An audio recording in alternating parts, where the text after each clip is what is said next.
Okay, so in the last class we proved the following theorem, which gave us upper bounds on the generalization error in terms of the Rademacher complexity.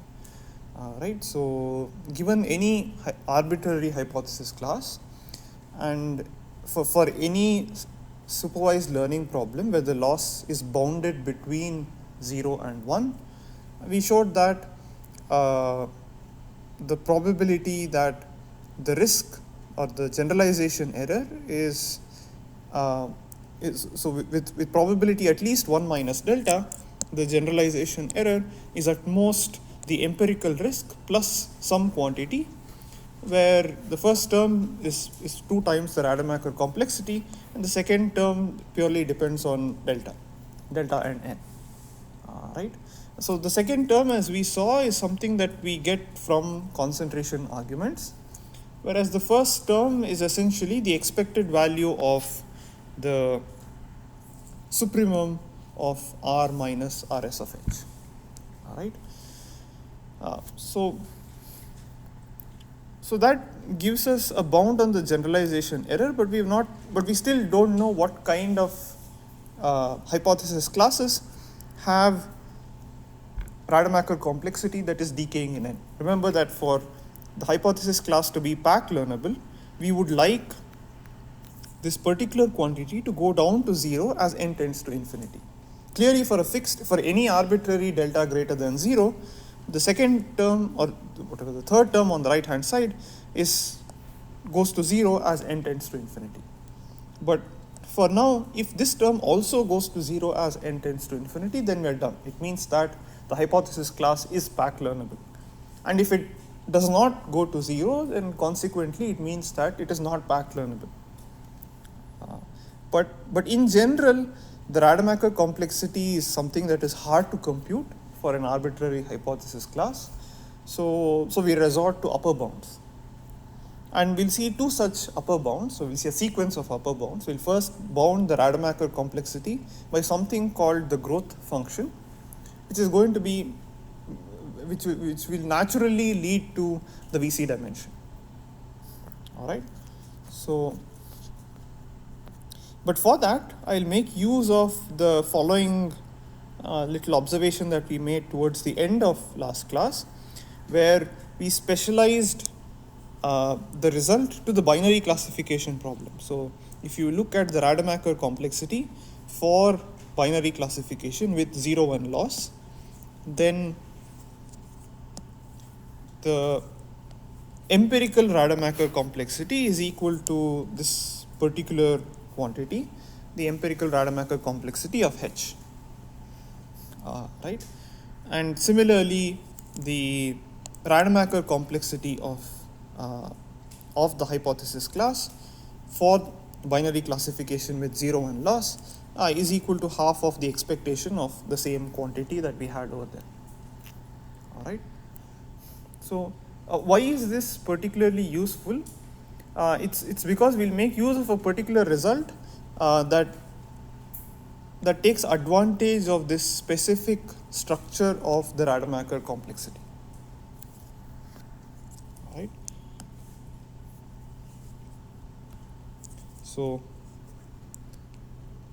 the Rademacher complexity for binary classification with 0-1 loss is equal to half expectation with respect to the data set, expectation with respect to the Rademacher random variables of supremum overall h in the hypothesis class 1 by n sigma I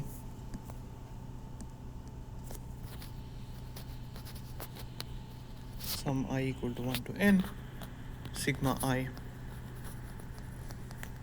h of xi.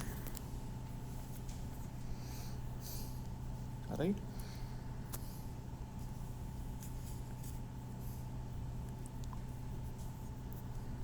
And one maybe minor observation that you have to make over here is that the quantity on the right hand side depends only on the marginal distribution of x. Right? It doesn't matter what py given x is. for a given px, py given x does not influence the right hand side at all.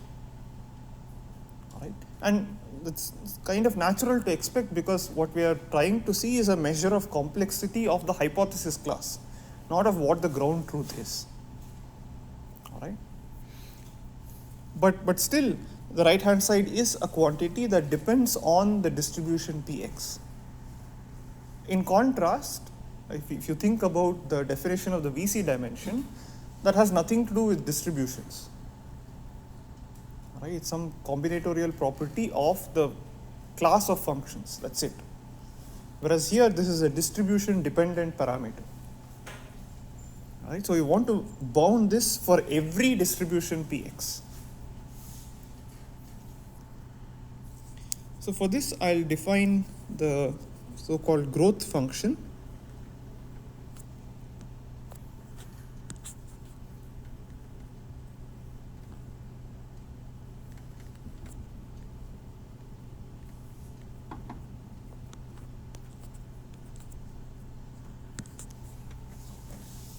I'll denote this pi subscript h of n, and this is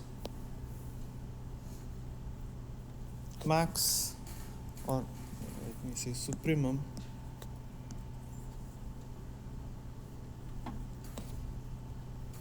over all x1 through xn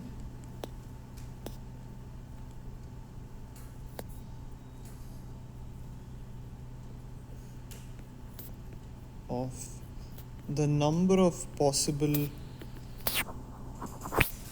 labelings that you can generate for these endpoints using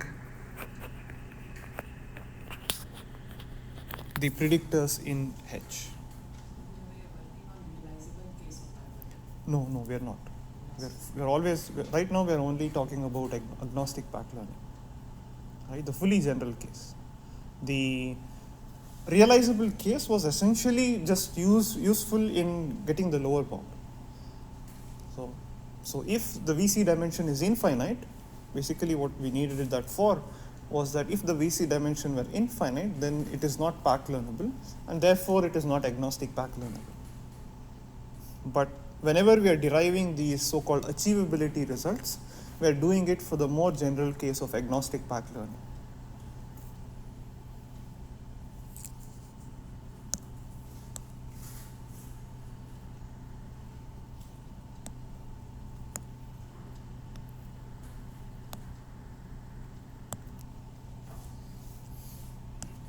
Okay, so this is basically the number of possible labelings that you can generate using the predictors in H for these M points.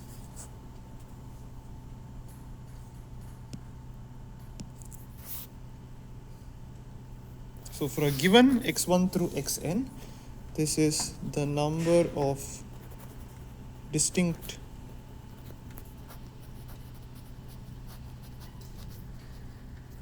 labelings of x1 through xn using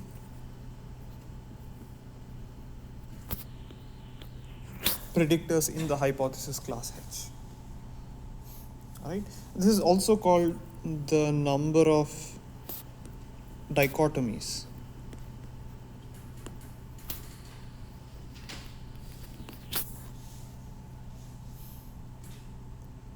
And the growth function for a given n, the growth function is the maximum number of dichotomies that you can get using your hypothesis class H. This is very closely related to the VC dimension, because as we saw, the VC dimension is the largest n such that pi h of n is equal to 2 to the power n.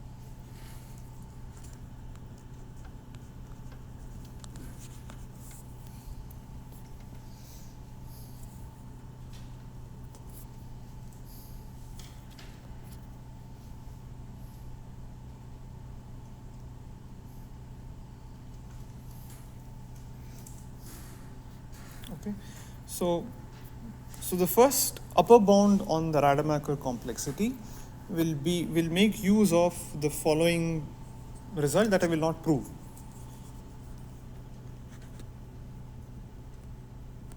So it's called Massard's lemma.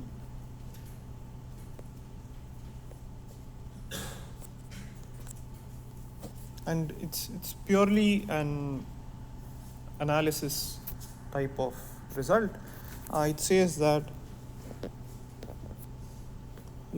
so take any finite subset of Rn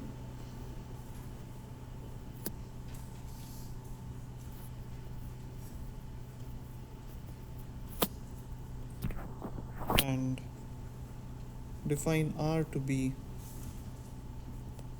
max overall X in this particular set. So the largest L2 norm of any vector in this set A. All right. Then the expectation with respect to Rademacher random variable sigma of 1 by n max overall X in A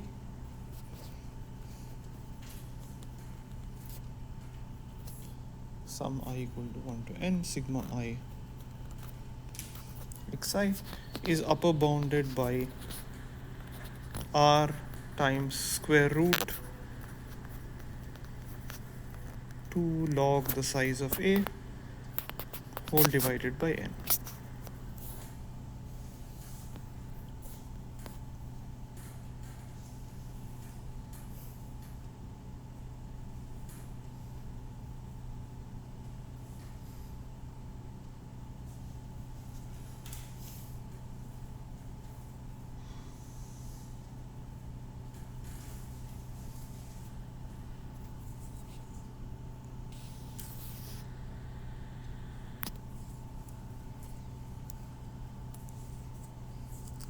Right, so now if we consider binary classification with 0-1 loss, we know that the Rademacher complexity is this, which looks similar to what we have over here.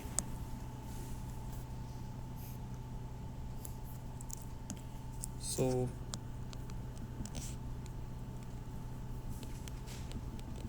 for binary classification,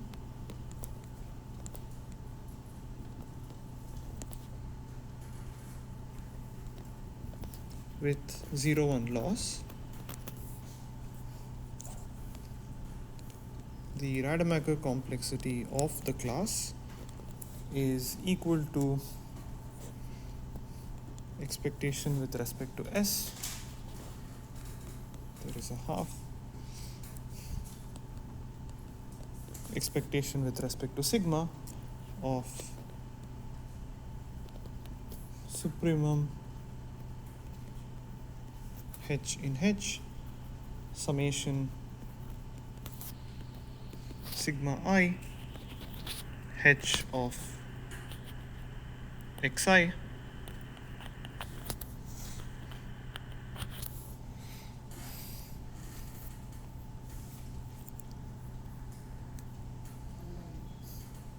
I'm sorry? Yeah, 1 by n.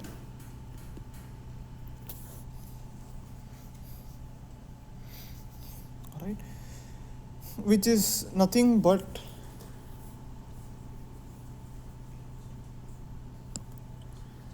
since we're looking only at n samples, right? Although this is a supremum overall H in H, the total number of functions may be infinite, but when you restrict yourself to just n samples, a fixed set of n samples, the number of possible values that H of xi can take is now finite. What is the maximum number of values that this can take? Number of distinct values that H can take? It's 2 to the power of the growth function. I'm sorry, it's exactly equal to the growth function.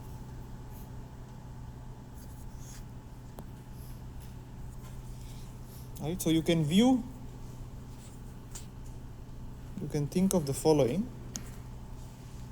Consider h of x1 up to h of xn.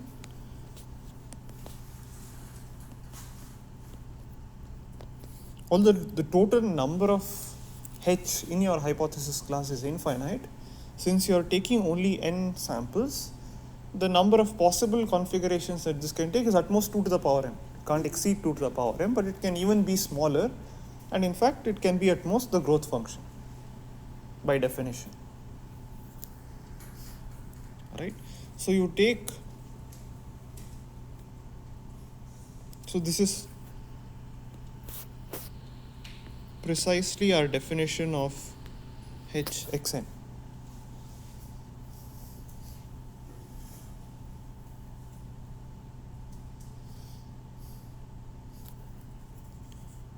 And we'll identify this with the set A in the previous lemma.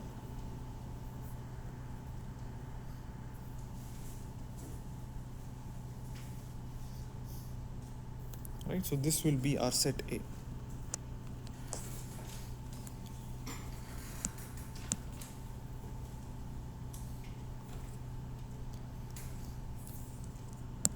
So it's clear that we can make use of this lemma because the quantity over here is essentially the same as the quantity over here. Right, both these things are the same. So in order to bound this particular quantity, I know what is the log of the size of A. The size of A is at most the growth function, and I also need to compute R, right? But what is R? Max overall, let's say vectors H in A of the L2 norm of H. But what kind of vectors are these? We're assuming plus 1 minus 1, right? Because in order to get this particular bound, we assume that h of xi is either plus 1 or minus 1. So this can take plus 1 minus 1. So what is the norm of, in fact, every vector? It's always square root of n. Right, this is equal to square root of n. So expectation, so the Rademacher complexity of h is less than or equal to half expectation over s of the right hand side, which is r times square root 2 times the log of the size of A, which is at most the growth function divided by n.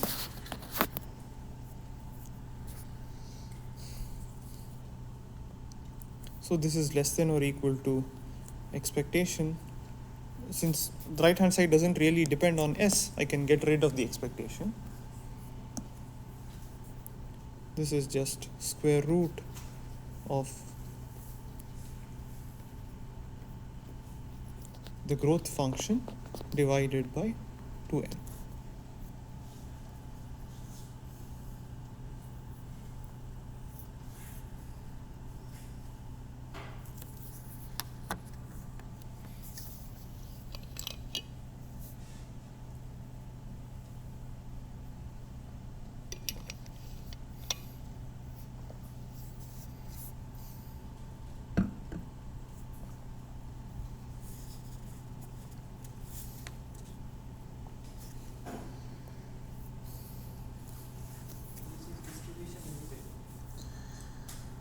This exactly. So this quantity is distribution independent.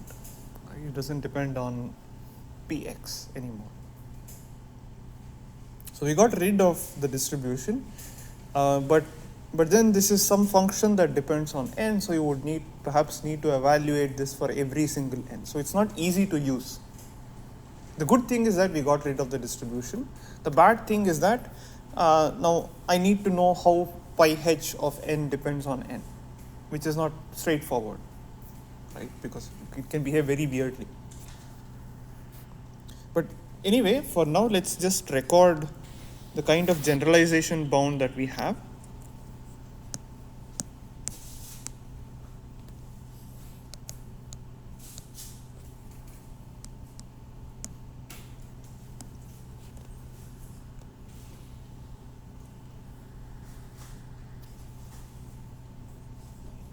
So what we've seen so far is that the probability that R of H, again specifically for binary classification with 0-1 loss,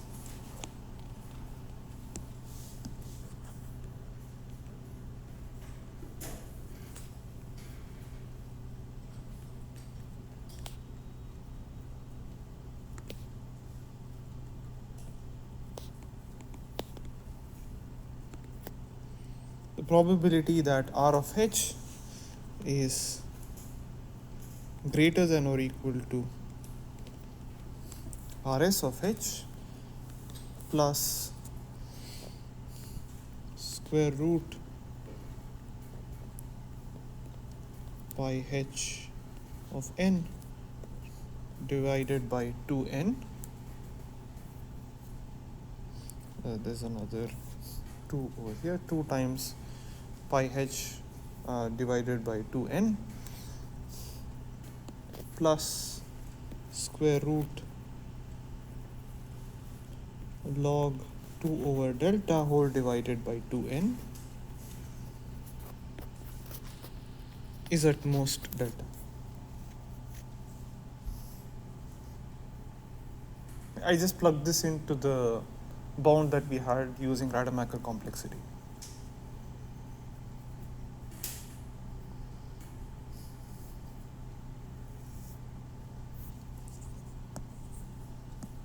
Let me just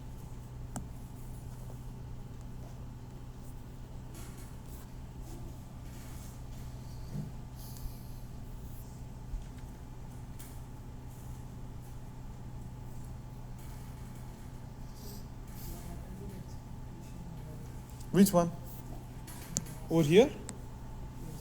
Well, this quantity doesn't depend on S any longer. So what is the expectation of a constant? The constant itself.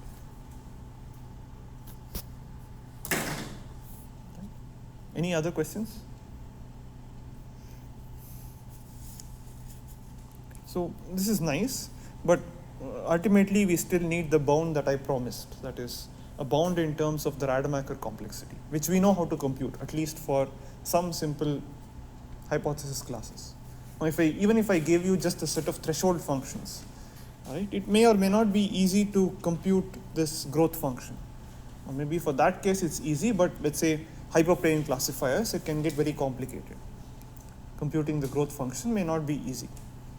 So ideally, it would be good to get a bound on the growth function in terms of the VC dimension. Yes.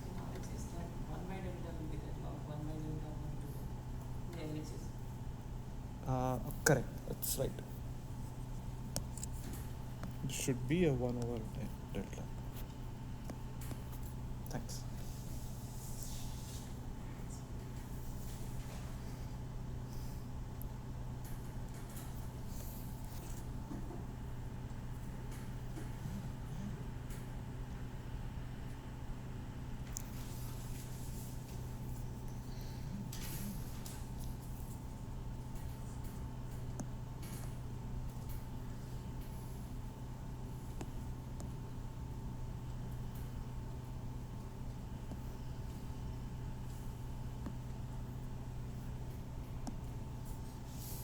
Okay.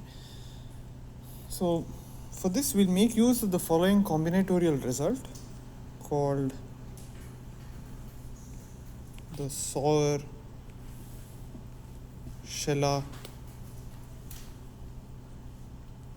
lemma, which bounds the growth function in terms of the VC dimension. So for all n, the growth function pi h of n is upper bounded by summation I equal to 0 to max between d and n of n choose I.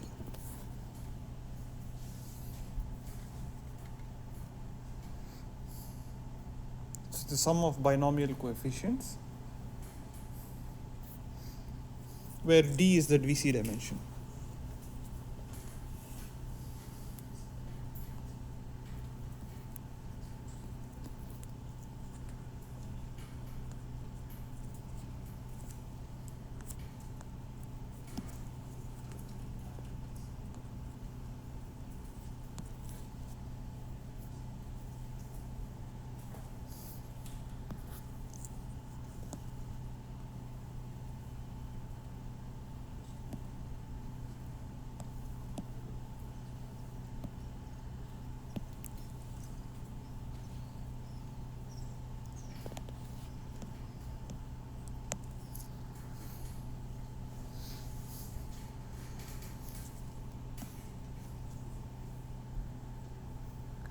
Now before we prove the Sauer-Shelah lemma, let's sort of use this to finally get a bound on the generalization. This is still a bit unwieldy.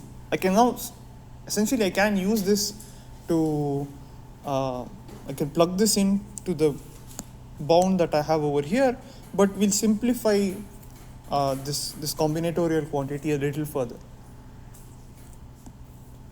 So I leave it as an exercise. It's not very hard to show that summation I equal to 0 to max dn n choose I is less than or equal to ne by d whole to the power d.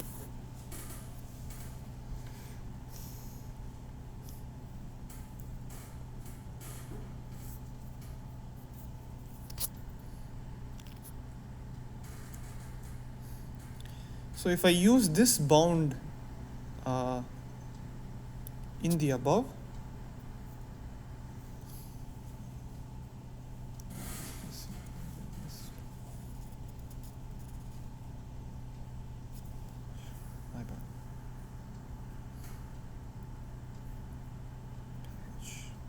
sorry, there's a little bit of mistake that I made here.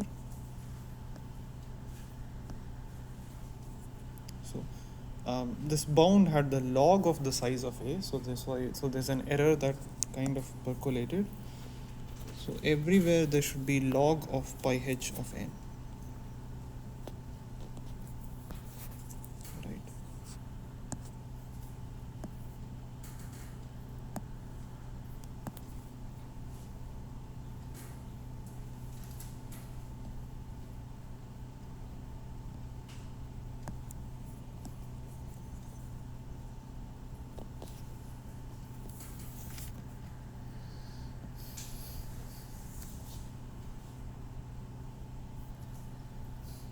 So this step here where I derived the bound on Rademacher complexity in terms of the growth function, instead of having a square root 2 times pi h of n, there should be a square root 2 times log of pi h of n.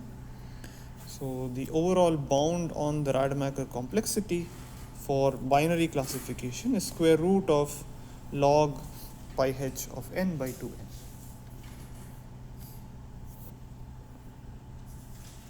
And the same thing carries forward for the generalization bound.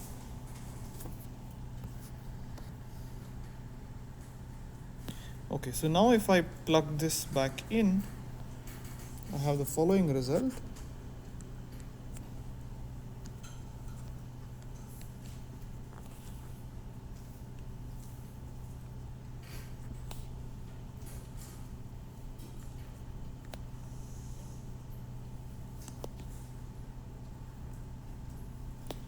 With 0, 1 loss, the probability that R of h is greater than or equal to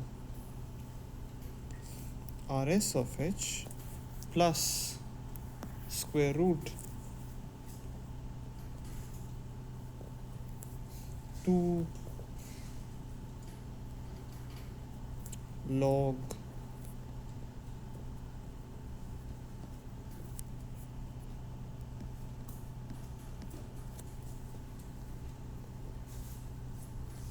of NE by D by N by D plus root log 1 over delta by 2n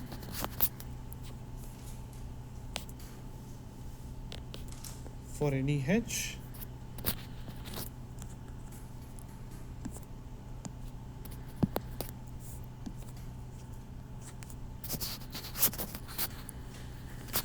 is less than or equal to delta.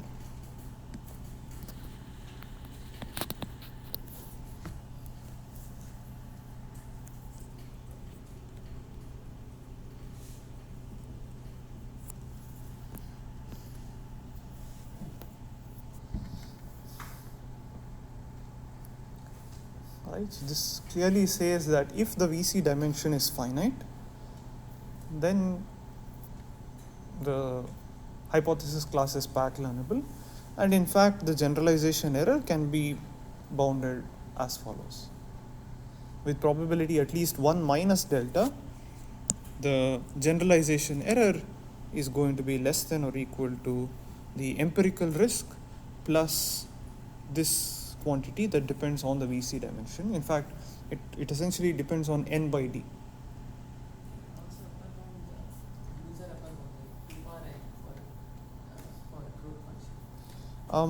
For the growth function, yes, I could use a loose upper bound of 2 to the power n, but then what would happen to the bound here?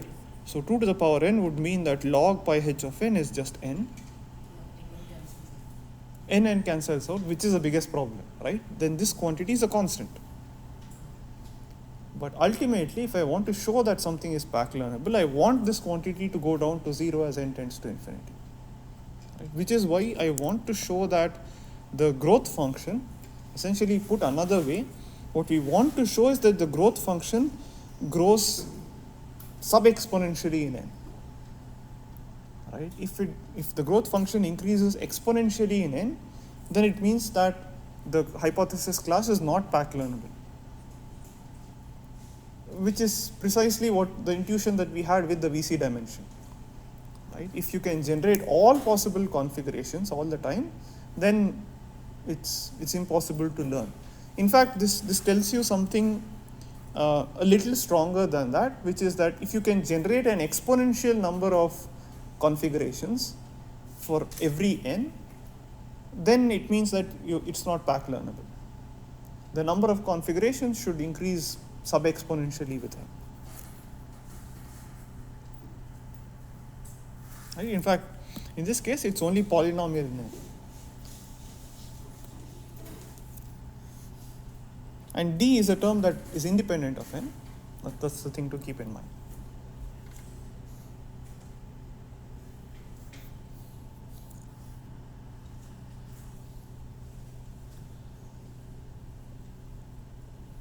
So this also kind of tells you roughly how much the gap between the empirical risk and the generalization error is going to be. Rough order of magnitude. So if you want this error to be really small, then you had better choose n to be at least some multiple of d.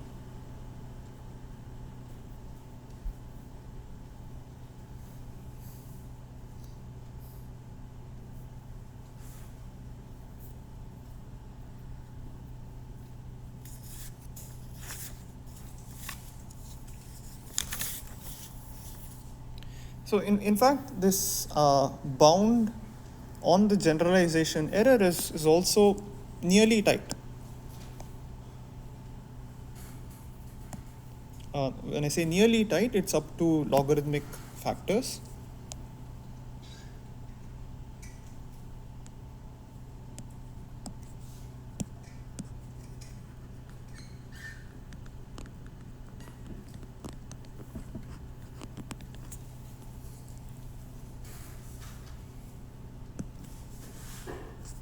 one can show that for binary classification with 0-1 loss, the probability that R of Hs is greater than, so for any learning algorithm, let me make this more precise.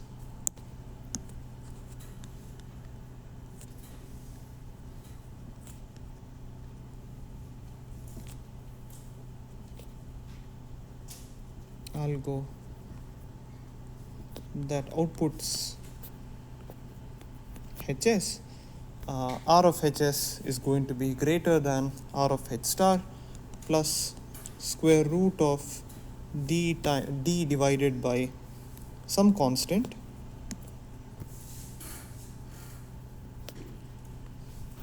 with probability at least some other constant.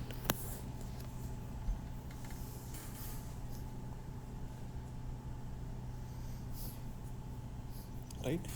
So if you look at this term over here, this basically grows as square root of log n by d, whereas this grows as square root of 1 over n by d. So it's off by just this logarithmic factor, which is not too much. It's a reasonable.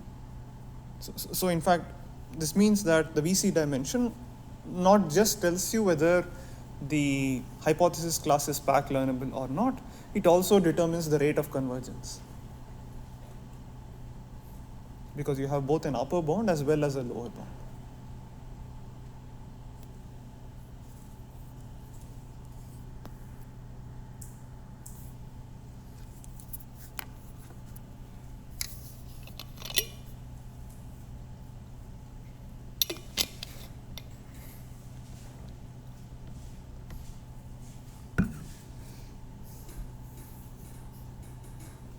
Questions?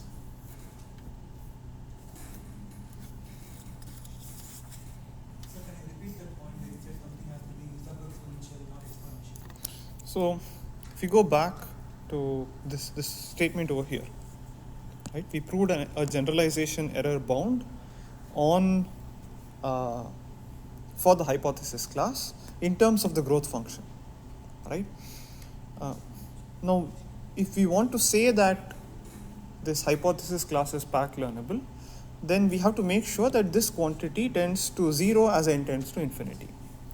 Now, if the growth function is exponential, so e to the power some constant times n, then it would mean that this term would be just a constant, independent of n, which means that it's impossible to make this whole thing go down to 0 as n tends to infinity. So if the growth function grows exponentially with n, then it means that the hypothesis class is not pack learnable. So if it is pack learnable, then the growth function must grow sub-exponentially with n. So we had a result which did not have power of n. We have to take this. Correct. So basically this, right? We had, okay.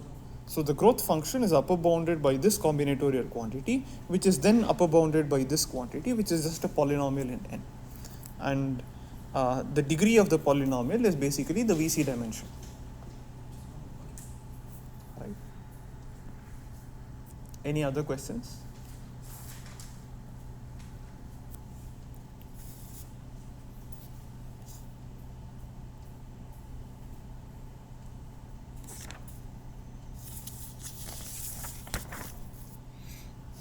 Okay, so let's try to prove the Sauer-Shelah lemma.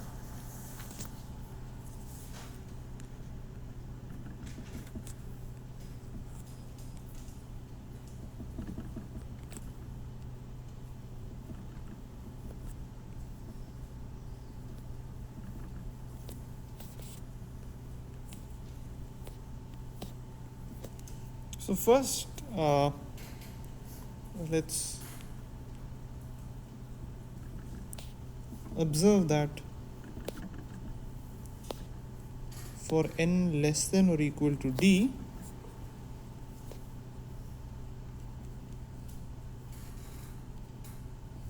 pi h of n is less than or equal to, at least according to the statement, summation I equal to 1 to n of n choose I, which is what?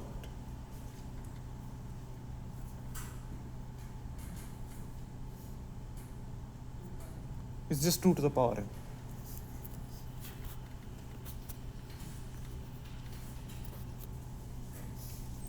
Which is exactly what we'd expect, because by definition of the VC dimension, for every n less than or equal to d, there exists a set which is shattered by h.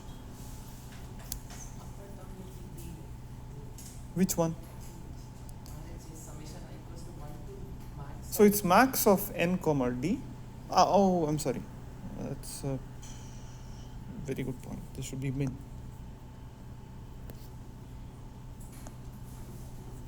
That is correct.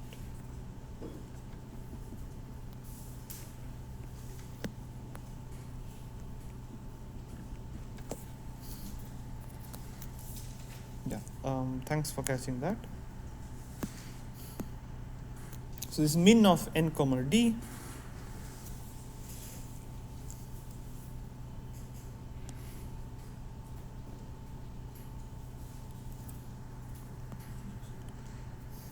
so which means that if n is less than or equal to d, then it's the sum goes only from 0 up to n. Right, so this summation I equal to 0 to n, n choose I is 2 to the power n.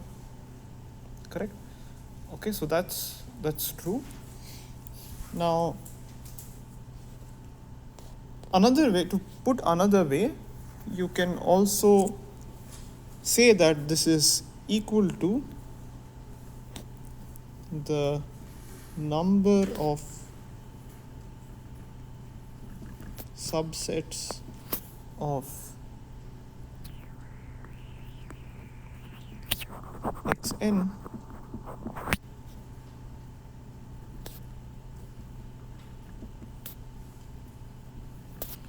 that are shattered by h.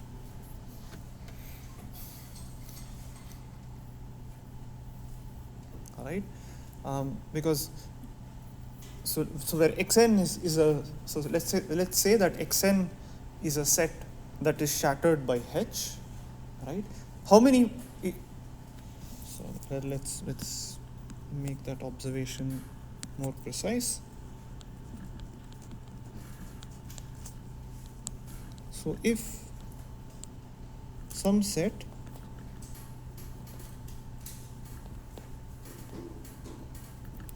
is shattered by h and you take any, let's say, xn prime, which is a subset of xn, what can you say about this? Is this also shattered by h? It is, right? Because you can generate all possible labelings of xn. You take any subset, again you can obviously, you should be able to generate all possible labelings of this subset as well.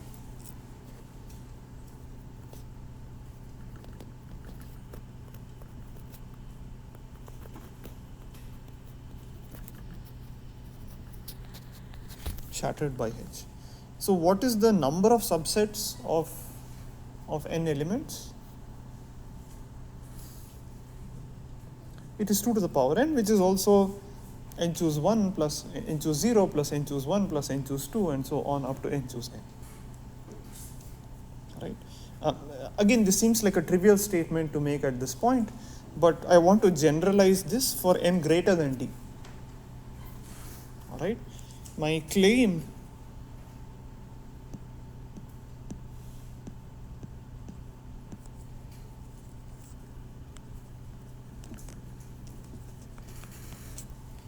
is that pi h of n is basically the number of subsets of xn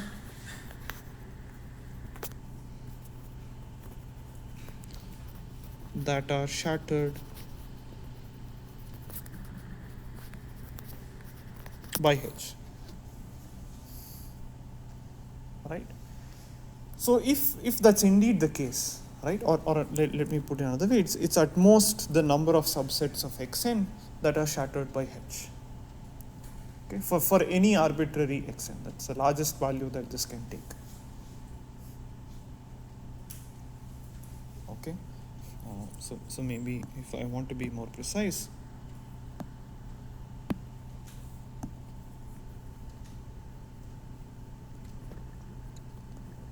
max over Xn of number of subsets of Xn that are shattered by H. Okay. So now, suppose that this is indeed true. Suppose that the claim is true. Then what can you say about the right hand side? How large can it be? Yeah?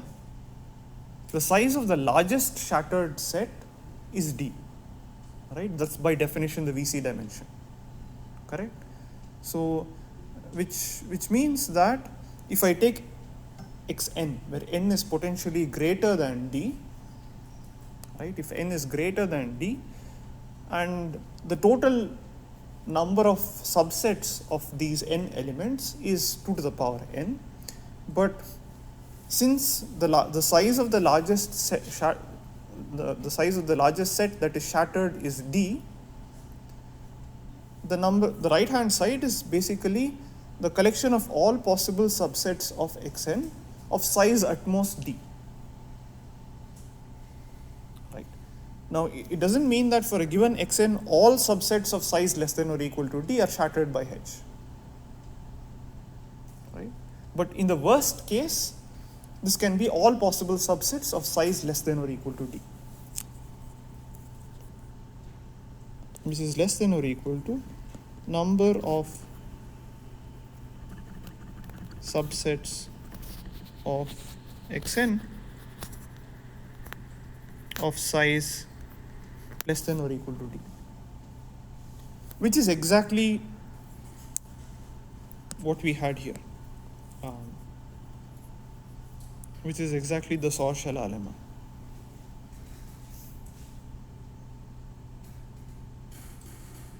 Okay, so if I am able to prove this particular claim, then I've proved the Sauer-Shelah lemma. Is that okay? Any questions?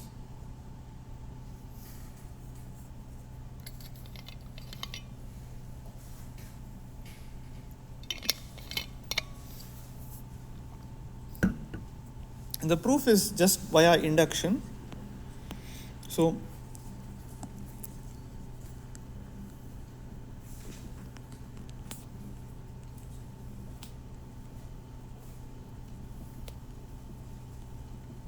the proof is via induction. Note that this is true for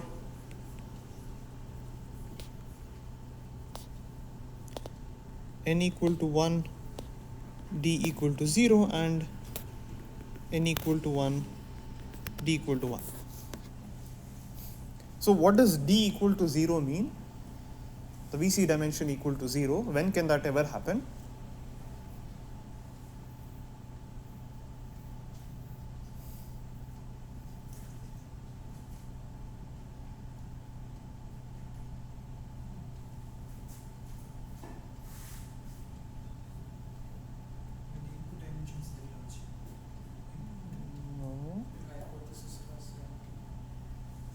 No, not really.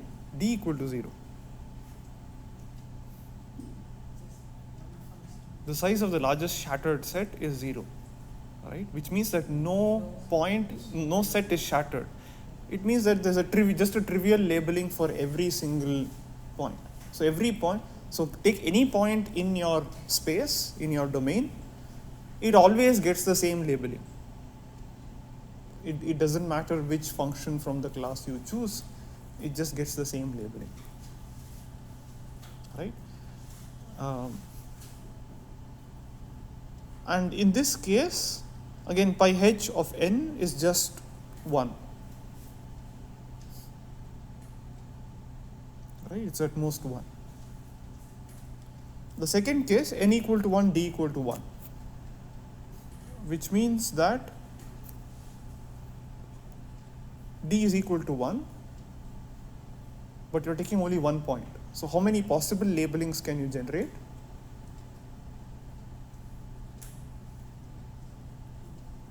Two, right?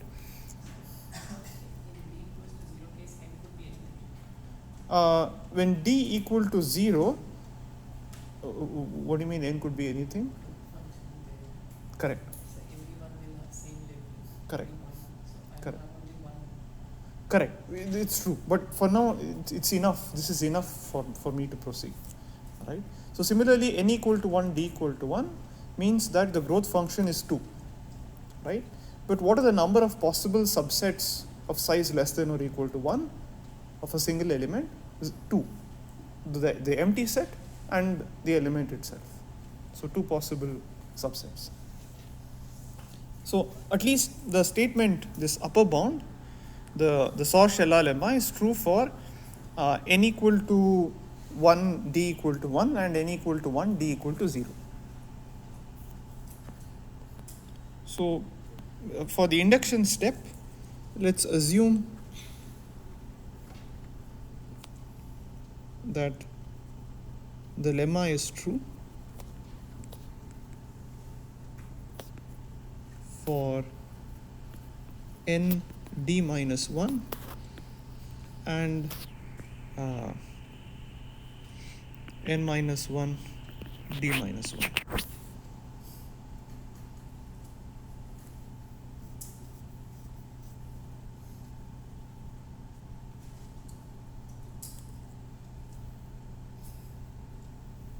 I'm sorry, n minus 1 d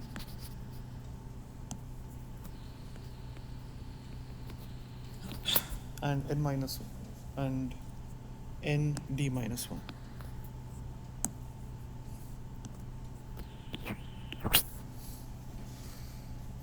So if we are able to show that it's true for n comma d, then I can use the induction hypothesis, and therefore it holds true for all n comma d.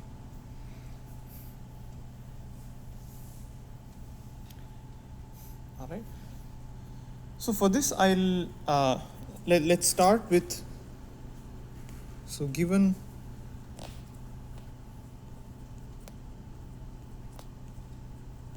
pi h of n, let's take xn to be that x1 through xn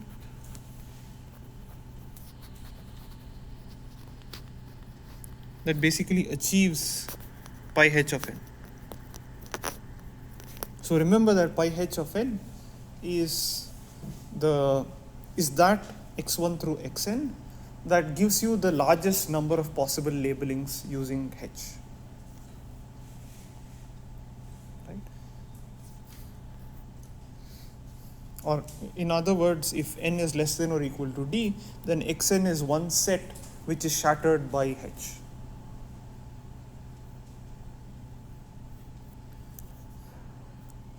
Right? So let's say that this is my xn. Now for this given xn, I'll define x n minus 1 prime, which is everything except the first element removed.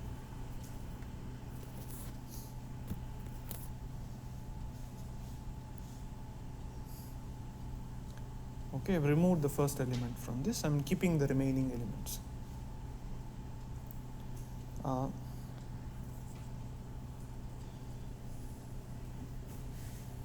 Right? So remember that hxn is the set of all, I can write this as the set of all y1 up to yn in 1 minus 1 to the n, such that yi is equal to h of xi for all I, and this holds true for some h in H.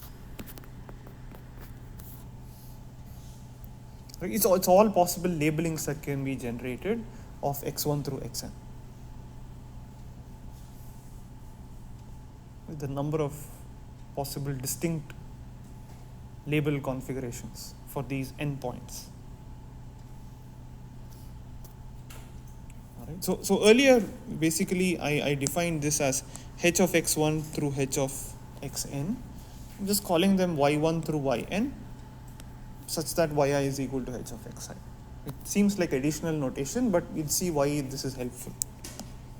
So I'll define two sets. I'll call this y or, which is the set of all y2 up to yn,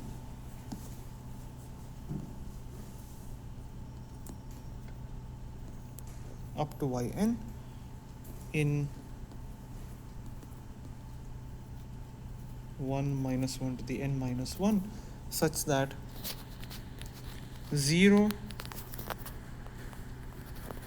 y2 up to yn is in hxn,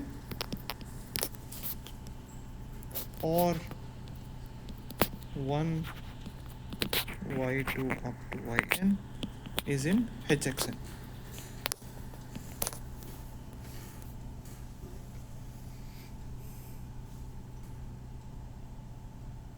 So basically I get this by ignoring x1. So should it be minus 1 and That's correct. Minus 1 comma.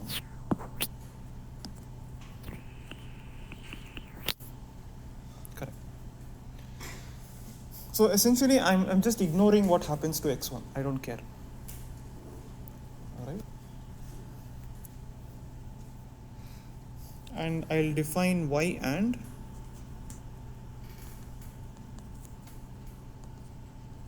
to be the set of all y2 up to yn in 1 minus 1 to the n minus 1, such that minus 1 y2 up to yn belongs to hxn, and 1 y2 up to yn is also in hxn.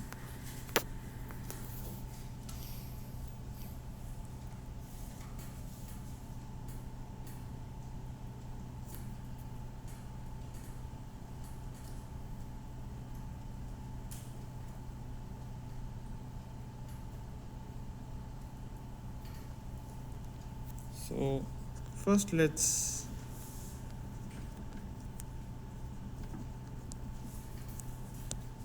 make the following observation, that the size of hxn is equal to y and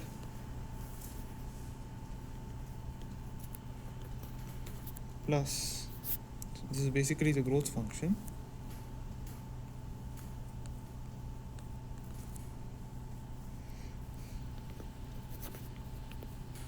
plus y bar, right? Because hxn, so the growth function is equal to the size of hxn, because we've chosen xn which generates the maximum number of configurations. So hxn is nothing but a collection of configurations of y1 through yn. Y or is, again, counts those configurations which completely ignores the first term. And y and takes care of the first term as well. It wants the first term to be labeled +1 as well as -1. Right? So if some y1 through yn belongs to hxn, then such a y1 through yn should be in y or y and.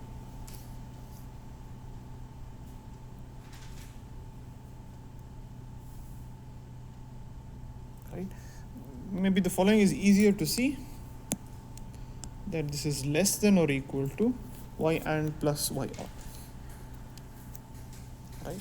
Because every y1 through yn must be either in this set, either in y or it should be in y end,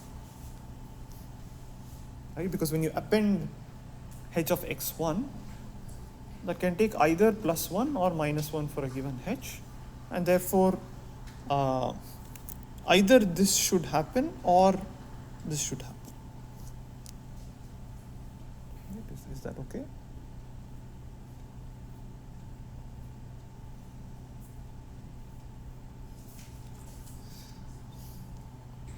Okay, so that's observation 1.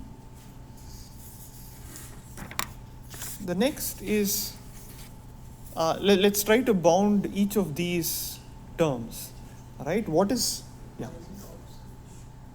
sorry?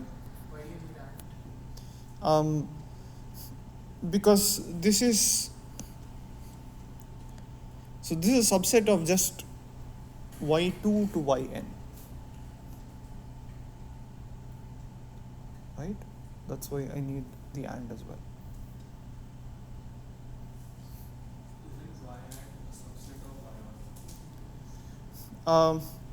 Y and is a subset of y or, but the size of hxn is equal to the size of y or plus the size of y and. So, okay, so what can happen? So remember that this takes care of only x2 up to xn. Now what can happen to x1? X1 can be, so for x1, either you can generate only one of +1 or -1 using the predictors, or you can generate both. Correct? So which means that if it can generate only one of them, then that y2 to yn will not belong to y and. Correct? But it will certainly belong to y or.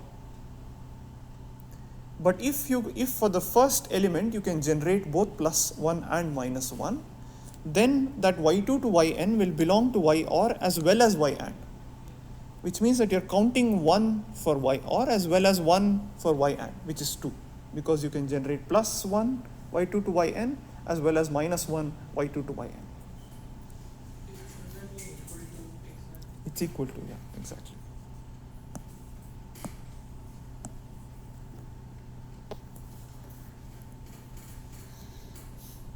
Right?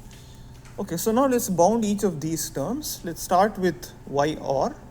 So y or is essentially what is the maximum number of labelings I can get for y2 to yn, because essentially I've just thrown out x1. I don't care what happens to x1. I want to know how many possible labelings I can generate for x2 up to xn. Right? So y or is nothing but the size of hx n minus 1, which is nothing but, from the induction step, this is less than or equal to the number of subsets of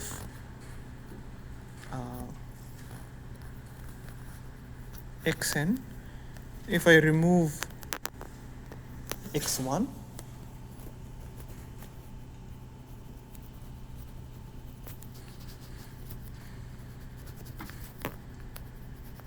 that are shattered by h. And this comes basically is the induction step.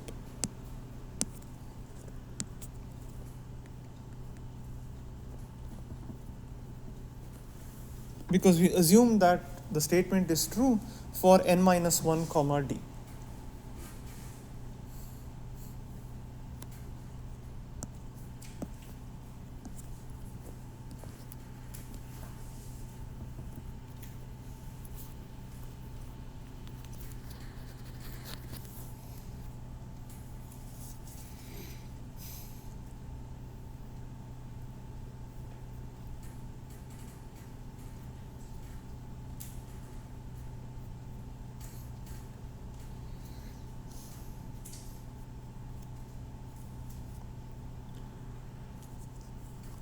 Now similarly, what is y and this I claim is basically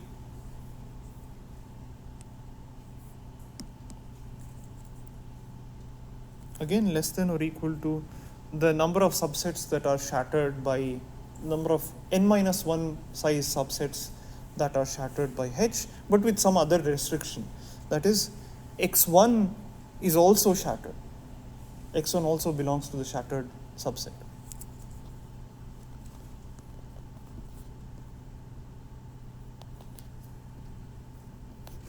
So of xn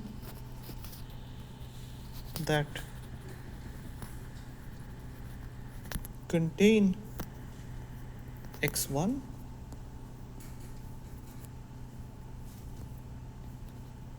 and shattered by H.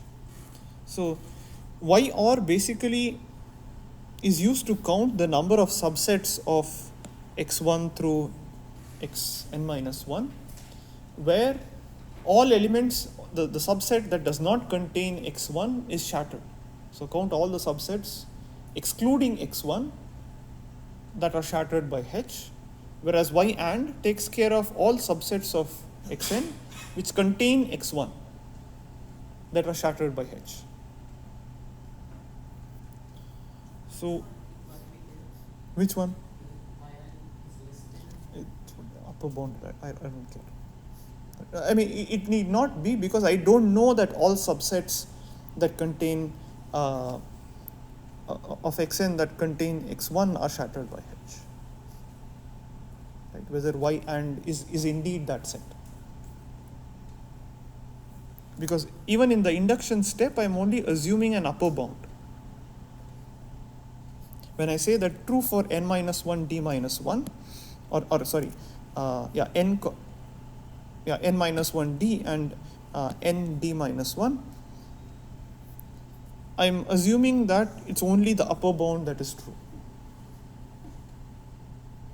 All right? Should be n minus 1 d and n minus 1 d minus 1. Right. I'm not sure if the induction step gives me an equality or not. It's just an inequality. So what is size of y or plus size of y and? It's the number of subsets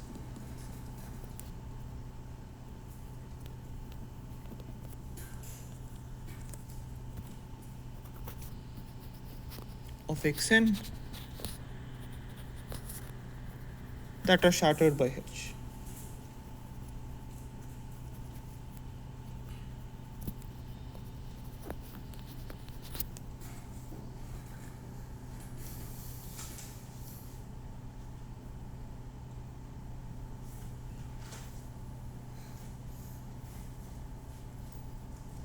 All right. So the basic idea was you take Hxn and then you split it into two subsets, in a sense. One which contains x1, where the shattered set always contains x1, and the other where the shattered set does not contain x1. Each of these corresponds to some property of subsets of size n minus 1. Therefore, I can use the induction step. All right. Here also I used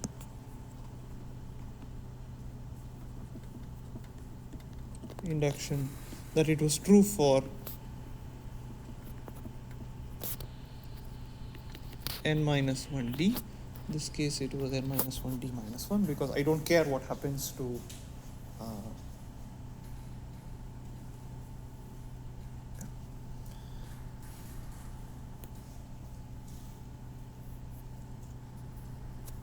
right. So but we already saw that this is exactly equal to the growth function.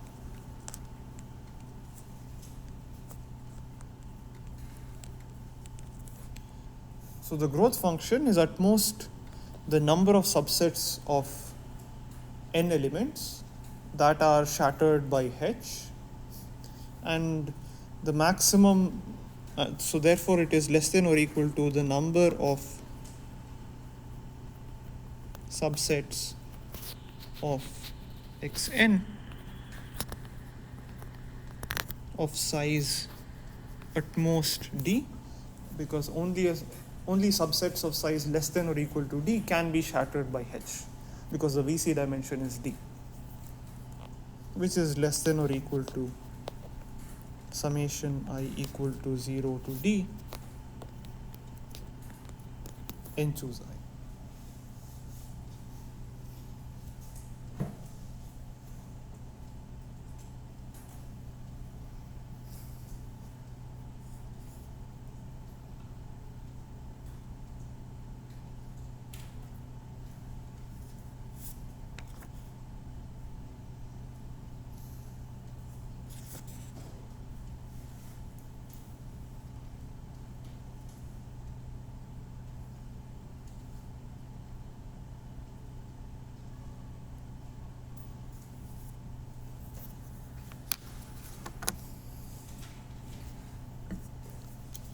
Questions?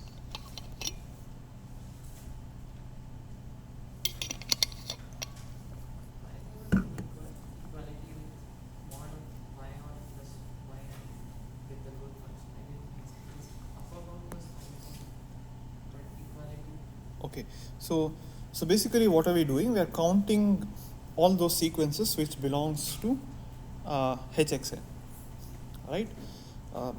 So for a given, so basically you mask the first label, right? The label for the first element, and you only look at the rest of the labels. That's what YR and YAND are doing, right? Now, so Y2 to Yn belong to Hxn minus 1, right? In both of these cases, and clearly YAND is a subset of YR by definition. Okay, so YR is precisely, you just get rid of the first element and then look at the remaining labelings. That's what gives you YR. YAND is taking something a little extra, right? Now we have to take care of, to get Hxn, the size of Hxn, you also need to take care of what happens to the first element. Now for a given, a fixed sequence Y2 to Yn, which belongs to YR, Y1 can either be plus 1 or minus 1, right? There can be some H that gives you a plus 1 for the first element. There can be some other H which gives you a minus 1. It's possible that all of the H give you only a plus 1 for the first element, right? So now if you get only one of those, plus 1 or minus 1, then plus 1 comma Y2 to Yn belongs to Hxn, but minus 1 comma Y2 to Yn does not belong to Hxn, which means that that's accounted for in YR, but it is not accounted for in YAND, right? But now Y2 to Yn, suppose that the first element can be both plus 1 and minus 1. You can change H to get both plus 1 and minus 1 for the same Y2 to Yn. Then it's not accounted for in YR, because only one of those is accounted for. But YAND accounts for the remaining term. So I'm not saying that Hxn is a union of YR and YAND or anything of that sort. It's just a counting argument. Which it's exactly equal to, because you're only counting those where you have both plus 1 and minus 1, right? Because YAND is a subset of YR, so you don't want double counting. So clearly size of Hxn is less than or equal to size of YR plus size of YR.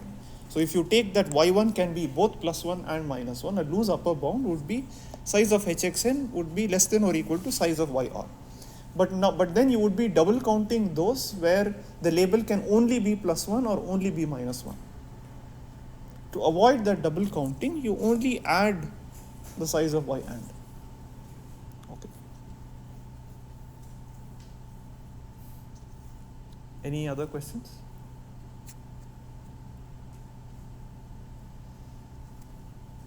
Okay, this may be a good point to stop.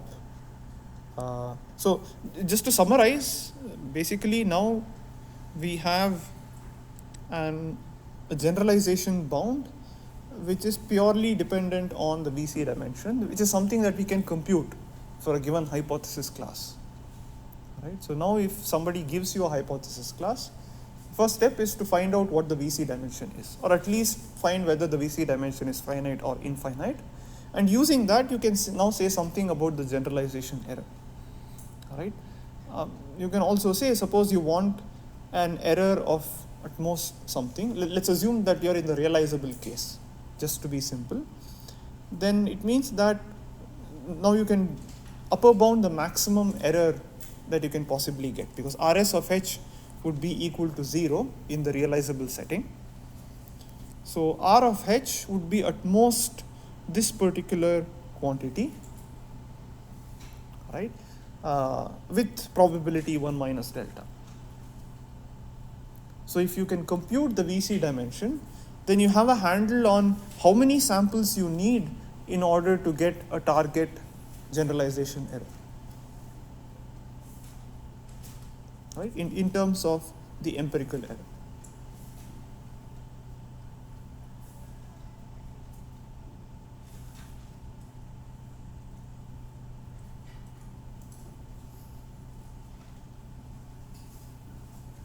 All right. So, okay. So maybe let's stop here. Yes, question. Yes. Correct. Sorry, which this? Correct. Yes.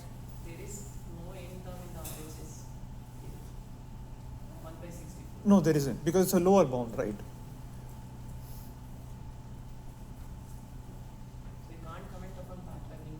No. This says this only tells you when it is not pack learnable. Well, it doesn't really tell you whether it's pack learnable or not. But basically it tells you that if you want an arbitrarily small delta, then that's impossible unless n is sufficiently large. Right? So this is a lower bound on R of Hs, the generalization error of any learning algorithm.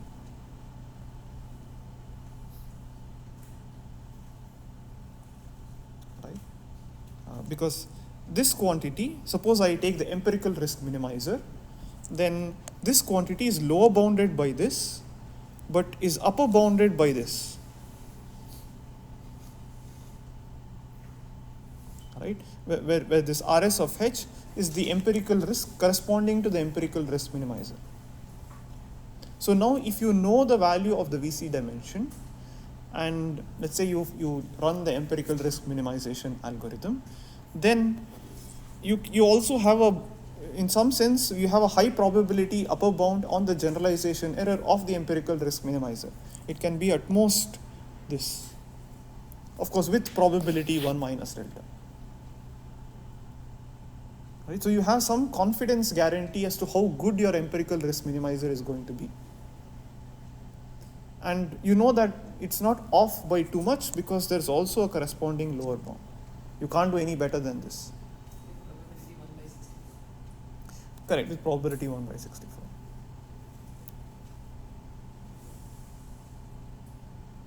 Right?